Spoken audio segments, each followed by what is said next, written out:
नमस्कार, आप देख रहे हैं सिटी न्यूज और दिन भर की तमाम खबरों के साथ मैं श्रद्धा सिंह। खबरों में बात करेंगे सबसे पहले आज की सुर्खियों की। गोलमुरी में सरेआम अपराधियों ने चलाई गोली, एक युवक घायल।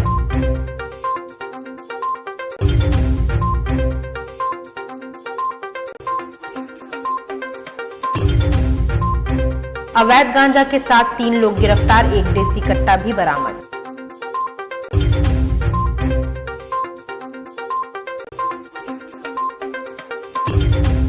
बागबेड़ा बृहद ग्रामीण जलापूर्ति को धरातल पर उतारने की मांग को लेकर विशाल पैदल मार्च निकाला गया।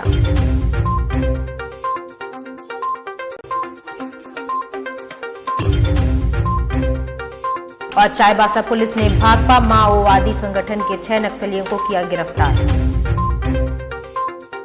खबरें विस्तार से। गोलमुरी में सरेआम अपराधियों ने चलाई गोली, एक युवक घायल। गोलमुरी की मुस्लिम बस्ती चौक में शनिवार की रात बाइक की टक्कर के बाद 2 पक्ष में फायरिंग हुई। इस दौरान एक युवक घायल हो गया। घायल युवक अमनदीप टुईला डुंगरी का निवासी है। उसे इलाज के लिए टीएमएच के सीसीयू में भर्ती किया गया है, जहां उसकी हालत गंभीर बनी हुई है। मामले के संबंध में घायल के साथी ने बताया कि वह अमनदीप और गुरप्रीत के साथ घर जा रहा था। मस्जिद रोड में बाइक टकराने को लेकर अब्दुल्ला का लवप्रीत नामक युवक से विवाद चल रहा था। अमनदीप दोनों के बीच विवाद को सुलझाने गया। इसी बीच अब्दुल्ला और उसके साथियों ने अमनदीप के साथ मारपीट शुरू कर दी। अमनदीप के सर पर पत्थर से वार किया और उसी दौरान अब्दुल्ला ने अमनदीप पर 2 राउंड गोली चला दी। एक गोली अमनदीप के पीठ में जा लगी। इस मामले में पुलिस ने 3 अपराधियों को हिरासत में लेकर पूछताछ शुरू कर दिया है। अब्दुल्ला पूर्व में जेल जा चुका है। अमनदीप से उसकी पुरानी रंजिश भी है। तुरंत खबर मिला है कि अमन नाम के व्यक्ति पे गोली चली है और इसके सत्यापन किया गया है। फिर उसी क्रम में थाना यहाँ पे जो पीड़ित हैं उनको लाया गया। अभी इलाज चल रहा है उनका, अभी तक उनका कंडीशन स्टेबल है।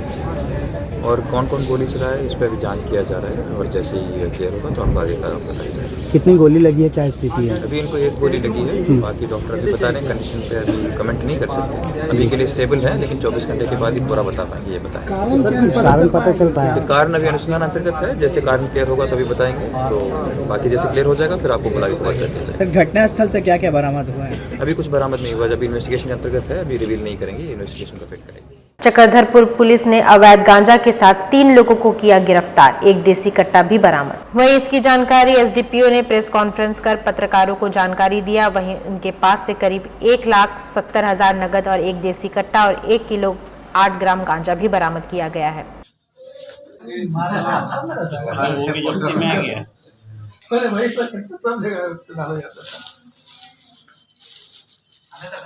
कुर्सी और नाम बचा पाते सर आ गए सर। और सर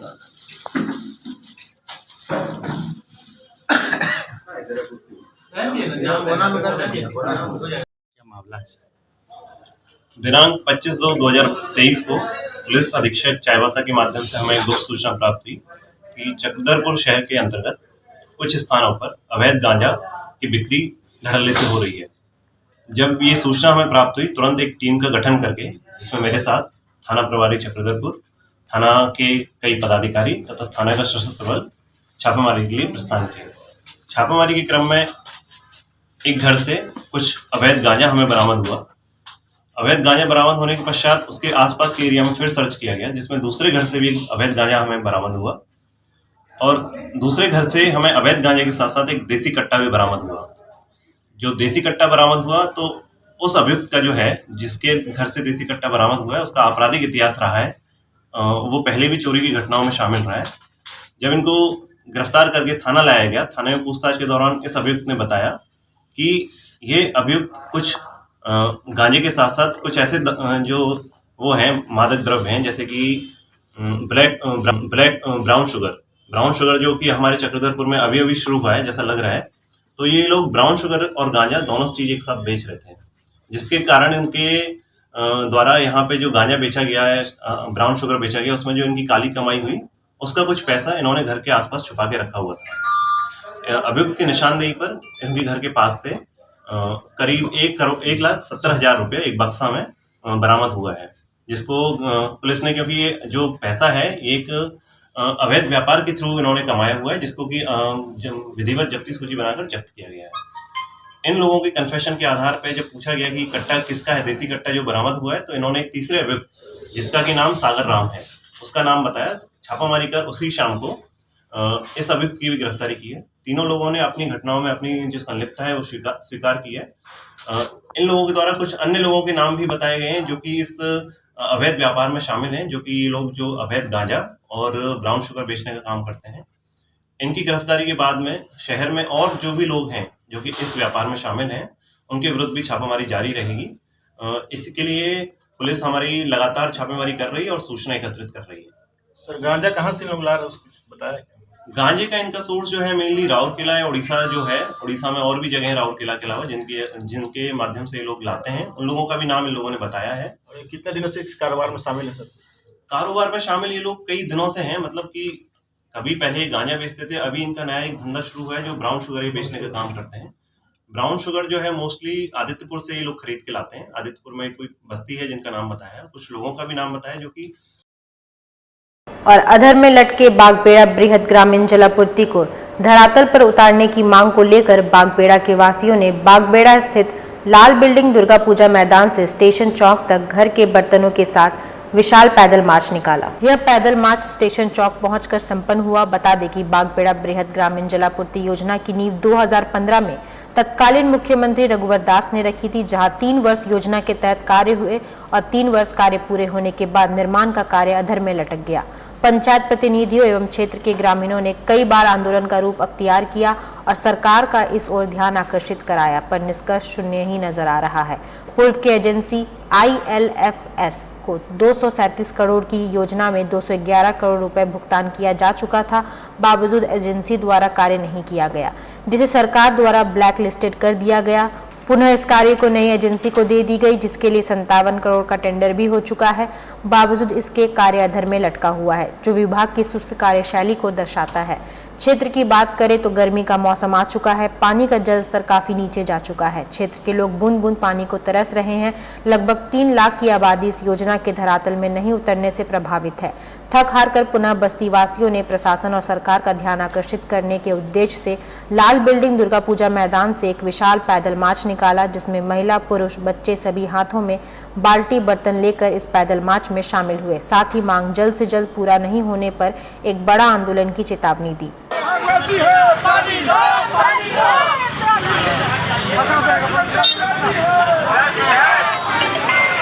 योजना पिछले 2 वर्षों से काम बंद है।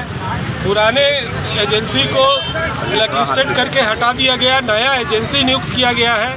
51 करोड़ रुपया भी सरकार के द्वारा आवंटित की गई है, लेकिन नए एजेंसी के द्वारा काम नहीं शुरू किया जा रहा। यदि हमारा काम अभी नहीं शुरू करेंगे तो जो हम लोग को रॉ वाटर के लिए पाइपलाइन पार होना है बड़ौदा घाट में, उस पुलिया का निर्माण नहीं हो सकेगा। फिर हमारा ये योजना 1 साल तक रुक जाएगा। हम लोग पिछले दिनों 1 दिवसीय उपवास करके सरकार को जगाने का काम किए थे, पीएचडी विभाग को जगाने का काम किए थे। उन्होंने कहा था 10 दिन में काम शुरू हो जाएगा, लेकिन आज 15 दिन बीतने को है, आज काम शुरू नहीं हुआ है। आज हम लोग तमाम बागबेड़ा कीताडी घागीडी के लोग आज हम लोग पदयात्रा निकाले हैं, विशाल पदयात्रा ये निकला है। इसके बाद भी हमारा काम यदि नहीं शुरू करती है विभाग, हम लोग बागबेड़ा से लेकर DC ऑफिस तक मानव श्रृंखला बनाने का काम करेंगे। लेकिन हम लोग योजना के काम को शुरू करा के ही तब। इधर जिला पुलिस को मिली बड़ी सफलता, भाकपा माओवादी संगठन के 6 नक्सली गिरफ्तार। पश्चिमी सिंहभूम जिला पुलिस एवं सुरक्षा बलों को भारी सफलता मिली है। पुलिस और सुरक्षा बलों ने माओवादी संगठन के 6 नक्सलियों को गिरफ्तार किया है और गिरफ्तार नक्सलियों के पास से विस्फोटक सामग्री तथा अन्य चीज आदि की बरामदगी की गई है। जिला पुलिस और सुरक्षा बलों द्वारा विगत 1.5 माह से लगातार चलाए जा रहे अभियान के बाद पुलिस को यह भारी सफलता मिली है। बातें पुलिस अधीक्षक आशुतोष शेखर ने आज अपने प्रेस कॉन्फ्रेंस कर जानकारी दी। कल रात को हम लोग को सूचना प्राप्त हुई थी कि कुछ स्थानीय ग्रामीण माओवादियों को डेटोनेटर एवं जिलेटिन एक्सप्लोसिव पहुंचाने जा रहे हैं। इसके सूचना के आलोक में हम लोगों ने SDPO सदर के नेतृत्व में टीम का गठन करते हुए छापामारी प्रारंभ की। छापामारी के क्रम में बड़ी पोखरी के पास मुफस्सिल थाना की टीम को एक व्यक्ति को इंटरसेप्ट करने का मौका मिला। जिसकी पहचान किशोर निर्मल के रूप में हुई। उनके पास से डेटोनेटर और जिलेटिन बरामद किया गया। उनसे पूछताछ करने के क्रम में उन्होंने अपने अन्य सहयोगियों का नाम बताया, जिसमें उनके साथ अन्य 3 लोगों की भी गिरफ्तारी हुई और उनके पास से भी डेटोनेटर और जिलेटिन बरामद किया गया है। साथ ही साथ एक अन्य घटनाक्रम में हम लोगों को सूचना प्राप्त हुई थी कि टोंटो थाना क्षेत्र में ग्राम रेंगड़ापुर में 2 अन्य लोग भ्रमणशील हैं जो माओवादियों के समर्थक हैं और उनके साथ पूर्व में कई घटनाओं में शामिल रहे हैं। उसमें टोंटो थाना प्रभारी के द्वारा एक अभियान दल का गठन कर छापामारी की गई और उसमें 2 लोगों की गिरफ्तारी हुई है। उसमें दामू कोड़ा और वीर सिंह कोड़ा, इन दोनों की गिरफ्तारी रेंगड़ापुर ग्राम क्षेत्र से हुई। पति की मौत के बाद पीड़ित महिला ने प्रशासन से लगाई न्याय की गुहार। खड़िया बस्ती संकोसाई रोड नंबर 5 निवासी इंदिरा देवी के पति की मौत साक्षी से आने के क्रम में हुई थी। किसी अन्य गाड़ी द्वारा उनके पति को धक्का मारा गया था। पुलिस के द्वारा कोई कार्रवाई नहीं करने पर इंदिरा देवी की प्रशासन से गुहार है कि उनके पति विजय मंडल को इंसाफ मिलना चाहिए और पुलिस द्वारा कड़ी कार्रवाई की जाए। कर दिया, मर चुकी थी वही दिन। अकाल तक भी हम लोग गए मंत्री जी के इनको किया, कहाँ रघुवर दास के आवास पर, तो साहब के भी बोले, साहब बहुत मदद इनको किए, इनको पैसा भी छोड़वा दिया। नाम है आपका? मेरा इंदिरा देवी नाम है। क्या हुआ है? मेरा पति जा रहा था सांची से, वो गाड़ी वाला धक्का मार दिया, मेरा पति तो डेथ कर गया। वो ले जा करके हम लोग को भूसला पलना करके ले जा करके खरंगा झाड़ में जाकर जंगल में भर्ती करा दिया। वो बोला कि हम आपको जितना हम करने सकेंगे आपको पति हम करेंगे, बचाएंगे। हम बोले ठीक बचा दीजिए, हमको उतने बचा दीजिए। हम तो सब चौका बर्तन करते हैं तो हमको दिन जाता था। हमको तो वही पति एक गार्ड को काम करता था दुबे जी का, तो सर हमको घर चलता था। वो क्या किया, पुलिस वहाँ का था, वहाँ पुलिस था, टेम्पो थाना का पुलिस था। वो क्या किया, उसको ले गया, लड़का का ले गया एसी वाला रूम से। वो लड़का से चाबी ले लिया और वो लड़का के पीछे से भगा दिया। तो हम एसपी दरोगा सबको पकड़े तो क्या बोला पुलिस कि आपको 20,000 रुपया दिया ना जमा, वही बहुत हुआ मैडम। तो हम बोले कि हमारा आदमी की 20,000 को मतलब जान नहीं है सर 20,000 को। अभी इसके पास की क्या मांग है? हमारा मांग है सर, हम गरीब है, हमारा कोई सहारा नहीं। बेटा टीवी % आदमी चल बसा, हमको कोई सहारा नहीं। हम चौका बर्तन करके खा रहे थे, हमको सहारा दे दीजिए सर बस। और 1932 खतियानी आधारित स्थानीय नीति के खिलाफ झारखंड सम्मान अधिकार मंच के बैनर तले 1 दिवसीय धरना प्रदर्शन। झारखंड सम्मान अधिकार मंच द्वारा 1932 खतियाना आधारित स्थानीय नीति के खिलाफ 1 दिवसीय महाधरना आम बागान में दिया गया। कार्यक्रम के संबंध में मुन्ना शर्मा ने जानकारी दी। और यहाँ पे जो हमारे पहले सरकार है, गुंडे सरकार है, उनका निद्रा को तोड़ने का काम करे। जय हिंद, जय भारत, झारखंड, जय झारखंड। कि मटिया प्लीत कर रहे हैं, क्योंकि आपने देखा है। मैं आपके माध्यम से पूछना चाहता हूं कि अविनाश पांडे जी के पास क्या 1932 का खतियान है? राजेश ठाकुर जी के पास क्या 1932 का खतियान है? बन्ना गुप्ता जी के पास भी 1932 का खतियान नहीं है। लेकिन महाभारत की वो पंक्तियां मुझे याद आ गई, जब 5 गांव के लिए न्याय की लड़ाई पांडव लड़ रहे थे। दुर्योधन धृतराष्ट्र जो है ना, अंधे बन करके जो दुर्योधन के हर बुरे कदम का शकुनी और धृतराष्ट्र ने सपोर्ट किया था, उसका इतिहास मटिया मेट हो गई। ये हम नहीं कहते हैं, पूरे भारत के इतिहास मानचित्र में जब हस्तिनापुर की लड़ाई चल रही थी, इसी जमीन की लड़ाई, उन्होंने 5 गांवों की मांग किया था, लेकिन दुर्योधन ने यह कहा था कि मैं सुई के नोक बराबर भी नहीं दूंगा। और साक्षी आम बागान में होमगार्ड के जवानों की बैठक। स्वयं सेवक शब्द हटाने की मांग को लेकर फिर दिल्ली में धरना देंगे होमगार्ड के जवान। होमगार्ड के जवान होमगार्ड के साथ प्रयोग किए जाने वाले शब्द स्वयंसेवक को हटाने के लिए दिल्ली कूच करेंगे। इसके लिए रविवार को आम बगान मैदान में बैठक हुई। इस बैठक में रणनीति बनाई गई कि पूर्वी सिंहभूम जिले से अधिक जवान दिल्ली पहुंचे। होमगार्ड वेलफेयर एसोसिएशन के कोल्हान सचिव विनय सिंह भी पहुंचे। उन्होंने बताया कि होमगार्ड के साथ स्वयंसेवक सब जुड़ा होने की वजह से उन्हें वेतन नहीं दिया जाता है, सिर्फ भत्ता मिलता है, इसलिए वेतन की मांग से पहले स्वयंसेवक शब्द हटाना जरूरी है। इसी के लिए वह लोग दिल्ली कूच कर रहे हैं। जल्द ही दिल्ली में धरना प्रदर्शन की तिथि तय कर दी जाएगी। उन्होंने कहा कि पिछली बार होमगार्डों ने दिल्ली में जंतर मंतर में प्रदर्शन किया था, लेकिन केंद्र सरकार ने उन्हें खाली हाथ लौटा दिया था, इसलिए दोबारा यह धरना प्रदर्शन करने का फैसला लिया गया है। मैं आपके मीडिया के माध्यम से मैं बता देना चाहता हूं, मैं प्रमंडलीय सचिव विनय कुमार सिंह, हम लोग झारखंड होमगार्ड वेलफेयर एसोसिएशन के तत्वाधान में आम बगान के मैदान में आज केंद्रीय कमेटी के निर्देशानुसार दिल्ली जाने के संबंध में हम लोग एक आम सभा का आयोजन किए हैं और इसमें अपार बहुमत मिल रही है गिरक्षकों का। सारे गिरक्षक एकदम तन मन धन से तैयार हो चुके हैं। कब जा रहे हैं दिल्ली, क्यों जा रहे हैं? इस चीज का मैं अगले एक बैठक करूंगा, उसमें निर्णय लेके केंद्र कमेटी के साथ में हमारी मीटिंग होगी और हमारे केंद्रीय महासचिव केंद्रीय अध्यक्ष के ऐलान के बाद मैं डेट क्लियर करूंगा। आखिर कारण क्या दिल्ली जाने का? कारण है कि हम लोग आज तक सड़कों पर, विधानसभा के पास एक एक पदाधिकारी, एक एक मुख्यमंत्री, प्रधानमंत्री, गृह मंत्री, कानून मंत्री के दरवाजा को खटखटाते रहा, लेकिन आज तक न्याय तो नहीं मिला। दोस्तों, मीडिया के माध्यम से मैं प्रधानमंत्री जी को भी बताना चाहता हूं, अगर इस राज्य में अगर सबसे कमजोर वर्ग में है तो गिरक्षक होमगार्ड से गरीब इस राज्य में कोई नहीं है। और हमारे राज्य के मुखिया आराम से बिस्तर लगा के सोए हुए हैं और कहते हैं कि होमगार्ड के जवान हर जगह तुम ड्यूटी करते रहो, पुलिस के जैसा तुम ड्यूटी करते रहो। मांग क्या करेंगे दिल्ली जाकर? दिल्ली जाकर यही चीज बताएंगे सरकार को कि हमारे स्वयंसेवी संघ जो कानून एक्ट है इसको बदल दिया जाए, ताकि अगर ये कानून अगर बदल जाता है तो हमारे सारे गिरक्षक भाई नियमित हो जाएंगे।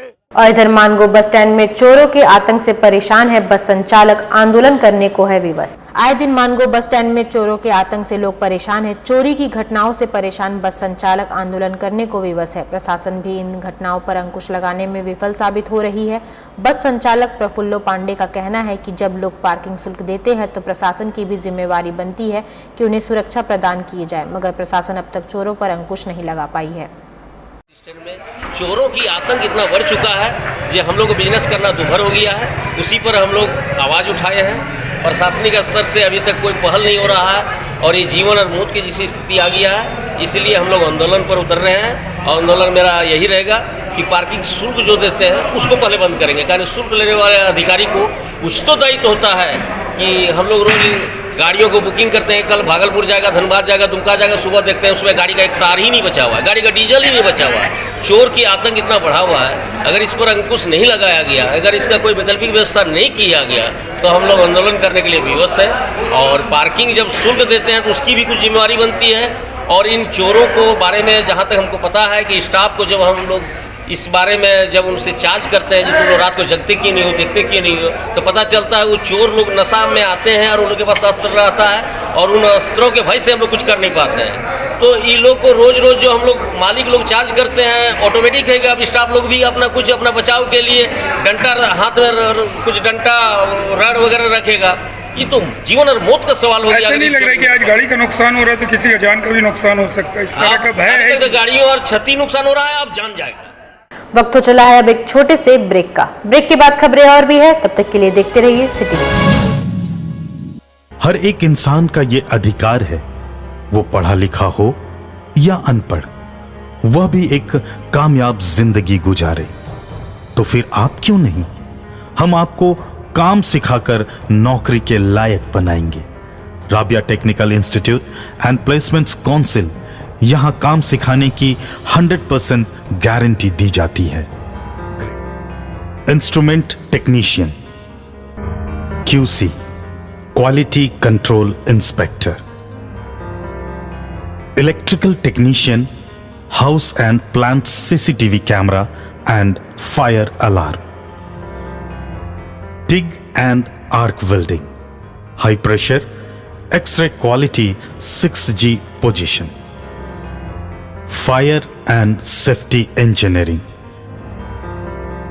mobile crane, JCB, excavator, tower crane, grader operator, HVAC and air condition technician. ये दावा नहीं, वादा है। हम काम भी सिखाते हैं और नौकरी भी दिलाते हैं। अधिक जानकारी के लिए संपर्क करें अंतर्राष्ट्रीय मान्यता प्राप्त Rabia technical institute and placements council approved by government of India और देखें हमारा वेबसाइट www.rabiainstitute.in।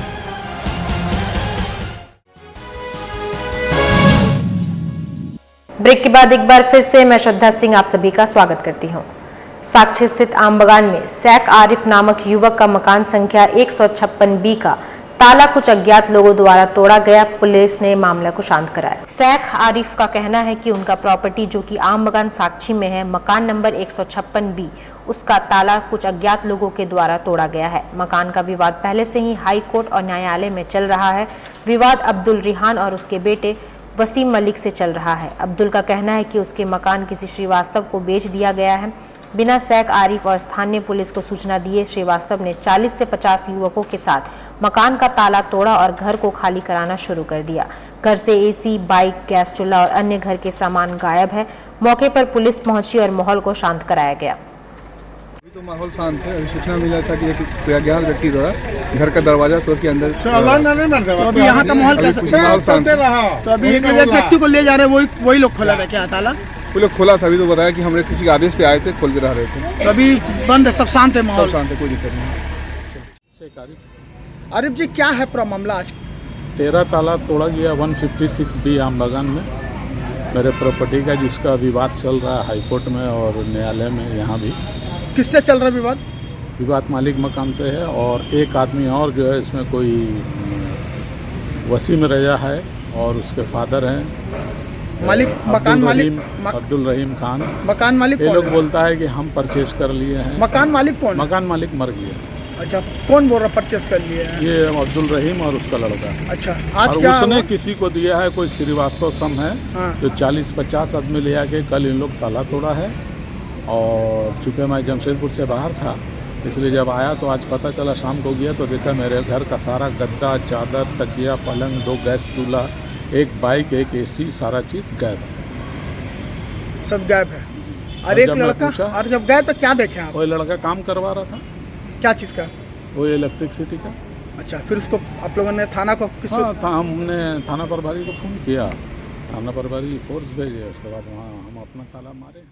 बिष्टुपुर स्थित गोपाल मैदान में 2 दिवसीय विंटेज कार और बाइक रैली का आयोजन किया गया। टाटा स्टील द्वारा 2 दिवसीय विंटेज कार और बाइक रैली का आयोजन किया गया। इस आयोजन में पिछले वर्ष की तुलना में अधिक उत्साहजनक प्रतिक्रिया मिली है।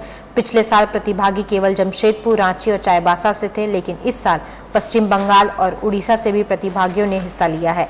इस साल 80 से अधिक वाहनों ने भाग लिया है। इस वर्ष भाग लेने वाला सबसे पुराना वाहन 1926 का संस्करण ऑस्टिन 7 कार है, जिसे क्लासिक और विंटेज वाहन के शौकीन लोगों के बीच बेबी ऑस्टिन के रूप में भी जाना जाता है। मौके पर टाटा स्टील वीसी चाणक्य चौधरी मौजूद रहे। किया है एंड आई थिंक अच्छा है कि पार्टिसिपेशन बढ़ रहा है, लोग इसमें बहुत इंटरेस्ट दिखा रहे हैं और हम लोग हर साल करेंगे ये प्रोग्राम। और अभी हम देख रहे हैं कि सिर्फ जमशेदपुर से नहीं, रांची से भी गाड़ी आ रहा है, कलकत्ता से भी गाड़ी आ रहा है।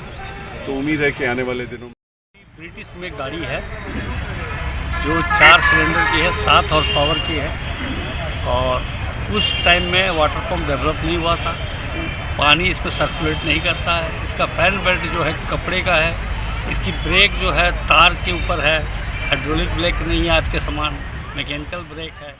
नमस्कार, आप देख रहे हैं सिटी न्यूज़। सिटी न्यूज़ आज हमारे गोपाल मैदान में 80 गाड़ी का एक प्रदर्शनी लगा है टाटा स्टील के द्वारा, जहां सन 1926 से लेकर के 2022 तक का गाड़ी यहां लगी हुई है। अनेक प्रकार की राजा से महाराजा टाटा स्टील ब्रिटिश टाइम का बना हुआ गाड़ी नज़र आ रहा है। आप देख सकते हैं कि 1926 से लेकर के आज 2022 तक की गाड़ी यहाँ लगी है। बात किया जाए तो यहाँ मोटरसाइकिल से लेकर के साइकिल से लेकर के आज कारें लगी हुई हैं, जीप है, लोगों का काफ़ी भीड़ है देखने के लिए इसको। तो आइए टाटा स्टील के द्वारा ये हमारा एक प्रदर्शनी दिखाया जा रहा है जो अनेक प्रकार की, इसमें गिनीज वर्ल्ड रिकॉर्ड और के भी लोग पहुँचे हुए हैं। ये गाड़ी देख सकते हैं आप कि काफ़ी पुराना है, लेकिन आज भी देखने में ये नया नज़र आ रहा है। मैं सिटी न्यूज़ से जावेद आलम। और प्रेस क्लब ऑफ जमशेदपुर द्वारा राइफल क्लब में शूटिंग प्रतियोगिता का आयोजन किया गया, जिसमें जमशेदपुर प्रेस क्लब के लगभग 95 पत्रकारों ने भाग लिया। इस मौके पर मुख्य अतिथि के रूप में झारखंड सरकार के स्वास्थ्य मंत्री बन्ना गुप्ता उपस्थित हुए। मंत्री जी ने भी निशाना साधा और इस आयोजन के लिए पत्रकारों को शुभकामनाएं दी। साथ ही उन्होंने कहा कि कलम चलाने वाले अब बंदूक चलाने की प्रतियोगिता में आए हैं, तो निश्चित तौर पर समय बदला है और जरूरत है बदले हुए समय के साथ आगे बढ़ने की। वहीं इस प्रतियोगिता में अव्वल आए प्रतिभागियों को सम्मानित भी किया गया। खींचो न कमान न तलवार निकालो, जब तो मुकाबिलो अखबार निकालो। तो प्रेस की ताकत तो इतनी बड़ी होती है कि वो तोप और तलवार के आगे की कहानी लिखते हैं। ये अच्छी परंपरा है कि प्रेस क्लब पुरानी परंपराओं को छोड़ते हुए नई चीज़ों को आत्मसात कर रहा है, चाहे वो खेल का मैदान हो, चाहे वो सामाजिक कार्यकलाप का मैदान हो, चाहे धार्मिक अनुष्ठानों में भी आपकी भागीदारी हो रही है कि लोगों की सेवा कर रहे हैं। और इस तरह का जो शूटिंग वगैरह है, ये प्रोत्साहन करने का एक बड़ा सशक्त माध्यम बनेगा। चूँकि आप लोकतंत्र के प्रहरी हैं, अंतिम पायदान पे खड़े व्यक्ति की अभिव्यक्ति और उसकी आज़ादी की लड़ाई लड़ते हैं, और यदि उसकी अभिव्यक्ति और आज़ादी के साथ उसके सहयोगी साथी के रूप में काम करते हैं तो ये समाज में एक बड़ी शक्ति बनकर उभरेगी। और मैं समझता हूँ कि प्रेस क्लब का इस तरह का आयोजन काफ़ी सराहनीय है और मुझे पार्टिसिपेशन करके अच्छा लगा, बढ़िया लगा। और उम्मीद करता हूँ कि प्रेस क्लब जमशेदपुर के, विशेष करके जमशेदपुर के सभी सामाजिक, धार्मिक हर चीज़ों में अपनी महती भूमिका निभाएगा। सर, आपने फायरिंग किया, आपका निशाना तो यहाँ लगा, लेकिन 2024 में क्या निशाना राजनीति पटल भी लगेगा? कौन आदमी ऐसा है जो हारने के लिए चुनाव लड़ता है? हर आदमी जीतने के लिए लड़ता है,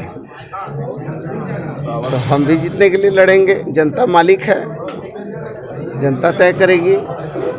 हमारे सारे कामों का विवेचना जनता कर रही है, जनता मालिक है और जनता तय करेगी। और मुझे पूरी उम्मीद है कि मैं दिन रात जनता के लिए खट रहा हूँ और जनता सर्वोपरि है। इधर मानगु जाकिर नगर कब्रिस्तान में शबे बारात को लेकर एक बैठक का आयोजन किया गया। मानगु जाकिर नगर कब्रिस्तान में शबे बारात को लेकर एक बैठक का आयोजन किया गया, जिसमें कब्रिस्तान कमेटी द्वारा कई दिशा निर्देश दिए गए और 30 नए सदस्यों को जोड़ा गया और उन्हें जिम्मेवारी दी गई है कि कैसे शबे बारात को शांतिपूर्ण माहौल और सही तरीके से संपन्न करना है। कार्यक्रम के संबंध में कब्रिस्तान कमेटी के अध्यक्ष ने जानकारी दी। बारात के मौके से आने वाले शबे बारात के लिए कैसे इंतज़ाम किया जाए, जारीन जो आए उसके लिए पानी का सहूलत हो, आने जाने में कोई दिक्कत नहीं हो, ट्रांसपोर्टिंग का मामला है। ये सब मीटिंग में आया कि जितने रोड में हमारे मेंबरान, आज 30 मेंबर को बनाया गया है, नए मेंबर, वो सब इस हम लोग के साथ देंगे, काम करेंगे हम लोग के साथ मिलकर। और नए 30 मेंबर और एक रियाज भाई को बनाया गया है चेयरमैन, और कौन है वाइस प्रेसिडेंट को दिया गया है। मतलब 30 नए मेंबर बनाए गए, 30 मेंबर नए बने हैं। 30 मेंबर ज़ैली कमेटी के मेंबर सब बनाए गए हैं, क्योंकि कब्रिस्तान में काम बहुत ज़्यादा है और काम करने वाले लोग कम हैं। तो ख़ासकर शब बारात के मौके पे बहुत अफरा तफरी का मामला होता है, काफ़ी लोगों का भीड़ मजमा होता है और उस वक्त में पानी वगैरह का इंतज़ाम करना या लोग जो अपना ताउन पेश करते हैं उसको चंदा लेना और साफ़ सफाई के दीगर काम, तो इस वजह से जो है वो परमानेंट ही रखा गया उनको और सारे लोग मिल के काम करेंगे। आने वाले कल में पीछे ज़मीन की खरीदारी है, तो काम बहुत ज़्यादा होने की वजह से मेंबर में इजाफा किया गया है। सब लोग, तमाम लोग मिल के काम करेंगे और शब बारात का मामला सामने है, इसको बहुत ही हुस्न खूबी के साथ सब लोग मिल के मेहनत करें, अंजाम दें। आपका नाम? मेरा नाम मुख्तार सफ़ी है, मैं यहाँ प्रेसिडेंट हूँ कब्रिस्तान कमेटी का। जाकिर नगर कब्रिस्तान में हमारी कमेटी जो थी, जिसमें प्रेसिडेंट हाजी साहब और सेक्रेटरी हाजी साहब झुन्ना साहब, इन लोगों की कमेटी जो थी काफ़ी अच्छा काम कर रहे हैं। और इनको मदद चाहिए क्या, पैसा का नहीं, इनको अपना हैंड की मदद चाहिए था कि ताकि ये भाग दौड़ कर सके, लोगों के पास जा सके और जाकिर नगर कब्रिस्तान को चार चांद लगा सके। और बहुत अच्छा काम किया इन्होंने। इनका मैं बोर्ड ऑफ ट्रस्ट के मैं चेयरमैन होने के नाते मैं इन लोगों को अपने कमेटी की तरफ से बधाई देता हूं और मैं शुक्रिया अदा करता हूं कि इन्होंने जो काम किया है ये सराहने के लायक है। बहुत कम वक्त में बहुत अच्छा काम किया है। और हम लोग ये दुआ करते हैं कि जो भी लोग मेंबर आए हैं, अगर छोटी मोटी कोई बात हो तो अपने सदर के पास जाएं, सेक्रेटरी के पास जाएं, बात को यहीं ख़त्म करके अपना काम को अंजाम दें। और इधर सूर्य मंदिर परिसर में संगीतमय श्री राम कथा के चतुर्थ दिन कथा व्यास पंडित गौरांगी गौरी ने भगवान राम के बाल लीला का प्रसंग सुनाया। कहा, आज के युवा चाहे जितना भी मॉडर्न बन जाए लेकिन अपनी सनातन संस्कृति एवं परंपरा को ना भूले। जमशेदपुर के सिद्धगोया सूर्य मंदिर कमेटी द्वारा श्री राम मंदिर स्थापना के तृतीय वर्षगांठ के अवसर पर 7 दिवसीय संगीतमय श्री राम कथा के चतुर्थ दिन कथा प्रारंभ से पहले वैदिक मंत्रोच्चार के बीच सूर्य मंदिर समिति के मुख्य संरक्षक सह पूर्व मुख्यमंत्री रघुवर दास, संरक्षक चंद्रगुप्त सिंह, भाजपा झारखंड प्रदेश के प्रांतीय संगठन महामंत्री करमवीर सिंह, आरएसएस के विभाग प्रचारक सत्यप्रकाश, हटिया के विधायक नवीन जायसवाल, पूर्व मंत्री सह विधायक अमर बावरी, भाजपा के प्रदेश प्रवक्ता कुणाल सारंगी, धनबाद के निवर्तमान मेयर शेखर अग्रवाल एवं अन्य ने व्यासपीठ एवं व्यास का विधिवत पूजन किया। पूजन पश्चात श्री अयोध्या धाम से पधारे ममर्ज कथावाचिका पूज्य पंडित गौरांगी गौरी जी का स्वागत किया गया। स्वागत के पश्चात कथा व्यास पंडित गौरांगी गौरी ने श्री राम कथा के चतुर्थ दिन भगवान राम के बाल लीला का कथा प्रसंग सुनाया। व्यास पूजा पंडित गौरांगी गौरी जी ने भगवान राम की सुंदर बाल लीलाओं का वर्णन करते हुए बताया कि बचपन से ही लक्ष्मण जी की राम जी के चरणों में प्रीति थी। जय श्री नारायण, सादा जय श्री राम। यहाँ पर जमशेदपुर में आए और मुझे बड़ा आनंद आया, बड़ी खुशी हुई। एक दिन समय निकाल करके हम लोग वृद्धाश्रम भी गए हुए थे, भुवनेश्वरी माता मंदिर का दर्शन भी किए थे, गौशाला भी गए थे और बड़ा आनंद आया। इसे लौह नगरी के नाम से जाना जाता है, जैसा कि मैंने अभी कुछ दिन पहले कहा कि लौह नगरी के साथ साथ इसे एक और उपाधि देनी चाहिए, भक्ति नगरी की, क्योंकि यहाँ के सभी मैंने देखा सभी के सभी भक्त हैं और पूरी ऊर्जा के साथ, पूरे उत्साह के साथ भगवान के कार्यों में लगे रहते। जैसा कि उपेंद्र जी ने मुझे बताया था कि यहाँ पर हर त्यौहार मनाए जाते हैं और बड़ी भव्यता के साथ मनाए जाते हैं। दुर्गा पूजा हुआ, नवमी हुआ, महाशिवरात्रि हुआ, कथा हुआ, प्रत्येक वर्ष यहाँ पे कथा भी होती है। तो जो उत्साह मुझे यहाँ पे दिखा शायद ही कहीं। चलते चलते एक बार फिर से नजर डालेंगे आज की सुर्खियों पर। गोलमुरी में सरेआम अपराधियों ने चलाई गोली, एक युवक घायल।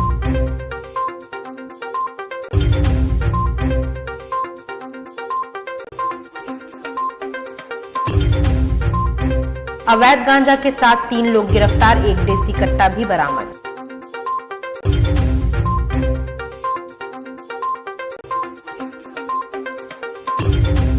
बागबेड़ा बृहद ग्रामीण जलापूर्ति को धरातल पर उतारने की मांग को लेकर विशाल पैदल मार्च निकाला गया।